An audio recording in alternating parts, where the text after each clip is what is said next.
দর্শক, মধ্যরাতে হাসানাতের ফেসবুক পোস্টে ঐক্যের ডাক। পারস্পরিক রেষারেষি, অবিশ্বাস ও দলাদলির বদলে একতা ও ঐক্যের দৃষ্টান্ত স্থাপন করে একই লক্ষ্য বাস্তবায়নে দলমত নির্বিশেষে আগামীতে এক হয়ে কাজ করার আহ্বান জানিয়ে একতা ও ঐক্যের ডাক দিয়েছেন বৈষম্যবিরোধী ছাত্র আন্দোলনের আহ্বায়ক হাসনাত আবদুল্লাহ। আজ 20 নভেম্বর বুধবার দিবাগত রাত 12টা 8 নিজের ভেরিফাইড ফেসবুক অ্যাকাউন্টে এক পোস্ট দিয়ে আবদুল্লাহ হাসনাত লিখেন, বিগত 1.5 দশকের আওয়ামী লীগ স্বৈরাচারের জাতাকলে নির্মমভাবে পিষ্ট হয়ে বিএনপি, জামাত, আওয়ামী লীগের অন্যায়, অবিচার ও প্রহসনমূলক অপশাসনের দরুন তারা তাদের বহু সংখ্যক একনিষ্ঠ নেতাকর্মীকে চিরতরে হারিয়েছে। গণতন্ত্র, ভোটাধিকার ও মানবাধিকার হরণসহ সব ধরনের অন্যায়ের বিরুদ্ধে অবস্থান নেওয়ার কারণে বিগত দিনগুলোতে দল হিসেবে বিএনপি ও জামাতের ওপর আওয়ামী লীগ চালিয়েছে নির্মম অত্যাচারের খড়গ। তিনি আরও লিখেছেন, 24-এর গণঅভ্যুত্থানে নেতৃত্ব থাকা, বৈষম্যবিরোধী ছাত্র আন্দোলনে অংশ নেওয়া, খেটে খাওয়ার দিনমজুর থেকে শুরু করে সাধারণ শিশু কিশোররাও আওয়ামী লীগের নৃশংস হত্যাকাণ্ডের শিকার হয়েছে। ফ্যাসিবাদী আওয়ামী স্বৈরশাসনের দুর্দিন পেরিয়ে 24-এর সফল গণঅভ্যুত্থান আমাদের সামনে এক নতুন বাংলাদেশ বিনির্মাণের সম্ভাবনার দুয়ার উন্মোচন করে দিয়েছে। ফ্যাসিবাদী ব্যবস্থা চিরতরে বিলোপের সাথে সব নিপীড়ন দলকে এক মহান ঐক্যের সামনে হাজির করেছে 24-এর অভ্যুত্থান পরবর্তী বাংলাদেশে ফ্যাসিবাদ আওয়ামী লীগের কোনো ঠাঁই নেই মন্তব্য করে হাসনাত আবদুল্লাহ লিখছেন, দল হিসেবে যারা 1.5 দশকেরও বেশি সময় ধরে বাংলাদেশের আপামর মানুষের রাজনৈতিক অধিকার করে ধর্ম, গুম, খুন ও অন্যায় অবিচারের রাজত্ব কায়েম করেছিল, সেই আওয়ামী লীগের আগামীর ফ্যাসিবাদ মুক্ত বাংলাদেশ রাজনৈতিক দল হিসেবে কার্যক্রম পরিচালনা বিন্দুমাত্র সুযোগ অবশিষ্ট নেই। দলটিকে নিষিদ্ধকরণ ও বিগত বছরে আওয়ামী অপশাসনের পেছনে যারা পৃষ্ঠপোষকতা করেছে তাদের বিচারের দাবি এখন বাংলাদেশের তামাম জনগণের মুখে মুখে, অন্তরে অন্তরে। বৈষম্যবিরোধী ছাত্র আন্দোলনের এই আহ্বায়ক আরও লিখেছেন, একটি ব্যাপার আমাদের মনে রাখা দরকার, এত রক্ত বিসর্জনের পরে আমরা কেউই আর 71 ও 90-এর ব্যর্থতার পুনরাবৃত্তি চাই না।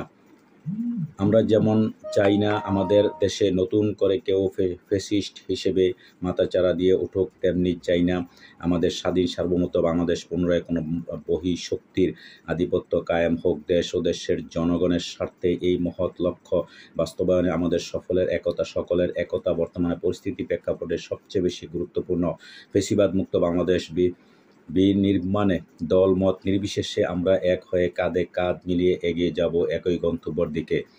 বিভাজন চান না জানিয়ে এই সমন্বয়ক লেখেন, সুতরাং আমরা বিভাজনের বদলে ঐক্য চাই, অপশাসনের বদলে সুশাসন চাই। বাংলাদেশের মানুষ বহুকাল যাবৎ নানাবিধ দুর্দশায় দিনাতিপাত করছে। আমরা সবাই মিলে বাংলাদেশের মানুষের হৃদয়ে শান্তি ফিরিয়ে আনতে চাই। ফ্যাসিবাদী ব্যবস্থা বিলোপ এবং আওয়ামী সন্ত্রাসীদের বিচার নিশ্চিতকরণে এই মুহূর্তে ফ্যাসিবাদীর সব রাজনৈতিক দলের ঐক্য অপরিহার্য।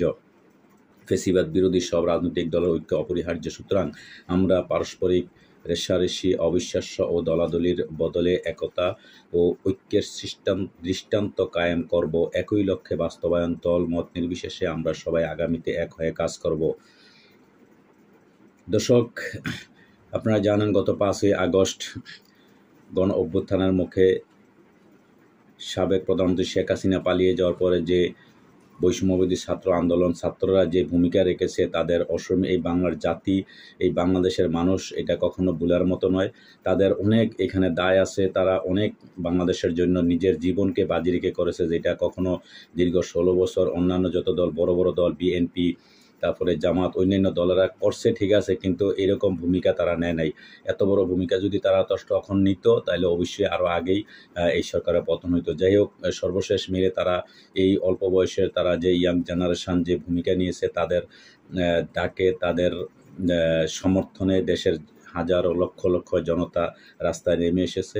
তবে বর্তমানে দেশের পরিস্থিতি নিয়ে একটা কথা বলি, এখানে বিশেষ একটা ষড়যন্ত্র চলতেছে, ছাত্রদের বিরোধিতা করতেছে অনেকে বিএনপি, জামাত, রাজনৈতিক দল যারা আছে তাদেরও বিরোধিতা করতেছে। তবে সবার এই মুহূর্তে দরকার, সবাই ছাত্ররা তাদের বয়স কম, তাদের ভুলভ্রান্তি অবশ্যই হইতে পারে। ভুলভ্রান্তি এগুলা যারা মুরব্বী আছেন, যারা দীর্ঘদিন অভিজ্ঞতা আছেন, তারা আপনারা বিভিন্ন রকমের কলা কৌশল, বিভিন্ন রকমের কুন্ডামি এগুলা বাদ দিয়ে তাদের সাথে এখন ছাত্ররা যেভাবে বলে তাদেরকে বোঝানোর চেষ্টা করেন। যদি ছাত্রদের কোনো ভুল ত্রুটি হয়ে থাকে তাদেরকে বোঝানোর চেষ্টা করেন, বুঝিয়ে আপনারা যেভাবে দেশটারে আর ধ্বংস করেন না। যা করছেন অতীতে আপনারা রাজনীতি করে যারা বর্তমানে 60, 70, 80 বছর বয়স হয়ে গেছে, বৃদ্ধ হয়ে গেছেন, আপনারা অনেক অভিজ্ঞ আছে, এই অভিজ্ঞতা আপনার কাজে লেগে দেশটারে যা করছেন অতীতে, এখন আপনারা একটু যাতে দেশের মানুষ যাতে পরবর্তী প্রজন্ম যাতে একটু ভালোভাবে দেশটাতে চলতে পারে, দেশটা যাতে উন্নত হয় এবং দেশের মানুষ যাতে শান্তিতে থাকতে পারে, সেদিকে আপনারা একটু